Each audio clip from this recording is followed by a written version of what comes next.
से ऐसा हुआ कि हमारा यहाँ जो आरपीएससी का जो आएगा कराता वो योग्य नहीं है, करा नहीं सकता है। अब तक तो कोई ऐसी समस्या आई नहीं, पर आपको समस्या आई।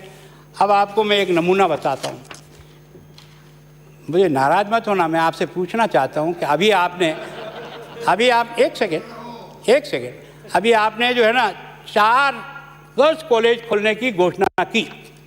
कहाँ? जो दिवंगत हमारे साथी हो गए। या तो मुझे भी दिवंगत होना पड़ेगा कॉलेज खुलाने के लिए, यही लगता है।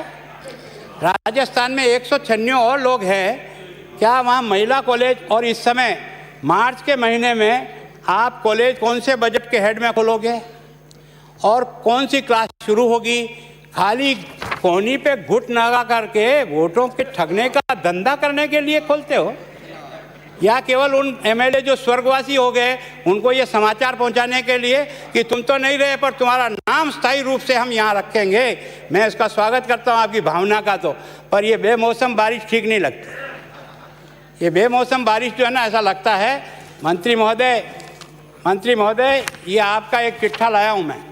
अभी आपने ये जो 4 बाई इलेक्शन है ना, अध्यक्ष महोदय बहुत ही विनम्र भाव से कह रहा हूँ, इन्होंने उन 4 विधानसभा में पोस्टें भरने के लिए हमारे गांव से और आदिवासी क्षेत्र से और निकाल करके सबको पोस्टिंग दी है वल्लभ नगर में, राजसमंद में।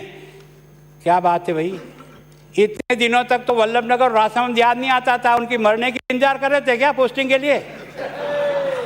क्या दवार है ये, क्या नक्शा है ना? बाकी लोगों को डॉक्टर की जरूरत नहीं पड़ेगी, केवल और केवल वोट की खेती पकाने के लिए जनता को इस प्रकार से भ्रमित करने का काम करते हो और फिर कहते हो कि इस प्रकार।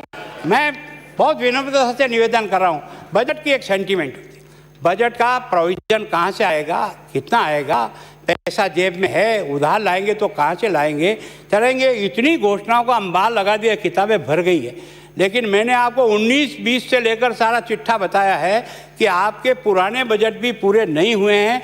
ये भी केवल और केवल मेरा दावा है, और अगर जिंदा रखा और दोबारा बजट के समय अगर यहाँ मौजूद रहा ना, तो मैं आपकी कलाई खोल के रखूँगा। ये केवल और केवल जूझना पकड़ाने का काम आपने किया है। बजट के सारे सेंटीमेंट को ख़त्म कर दिया। बजट जनता के द्वारा गाड़ी कमाई का पैसा आप और मुझे जनता की चुनाव के बाद मिलता है। हम केवल ट्रस्टी और मुनीम हैं, हम उसके मालिक नहीं हैं। जो हम कोई भीख मंगे को नहीं दे रहे हैं, हम अपने मालिक को दे रहे हैं जिसने खजाना भर के आपको और मुझे दिया है। लेकिन हमें उसका दर्द नहीं होता है कि हमको इस तरह से लोगों को एक तरह से मूर्ख बना करके, कोई व्यवस्था नाम की चीज नहीं। 3-2.5 साल में आप एक चीज को भी पूरा कर पाए हो तो मेरा दावा है। आपने एक राइडर लगाया हुआ है, बेरोजगारी भत्ता केवल 1,08,000 बच्चों को ही मिलेगा, जबकि आपके एम्प्लॉयमेंट एक्सचेंज में 15 लाख बच्चे रजिस्टर्ड है। तो फिर घोषणा क्यों की थी? या तो रोजगार देंगे या तुम्हें भत्ता देंगे। ये किस बात का उदाहरण बताता है? ये इसी बात का उदाहरण बताता है। मैं सोचता हूं कि लोगों को खुश होने के लिए आपने आंकड़ेबाजी तो जरूर की, लेकिन धरातल पर ये आंकड़े न आप ला सकते हो, ना आपके अधिकारी ला सकते हैं। ये जितनी योजनाएं पड़ रही ना, ये सब केंद्र सरकार के सहयोग से बन रही है। मैं आपको फिर दावत दे रहा हूं, अगर इनको अलग करके योजनाओं का नाम बताना जो आपने जेब से खर्च किया वो बताना। धन्यवाद।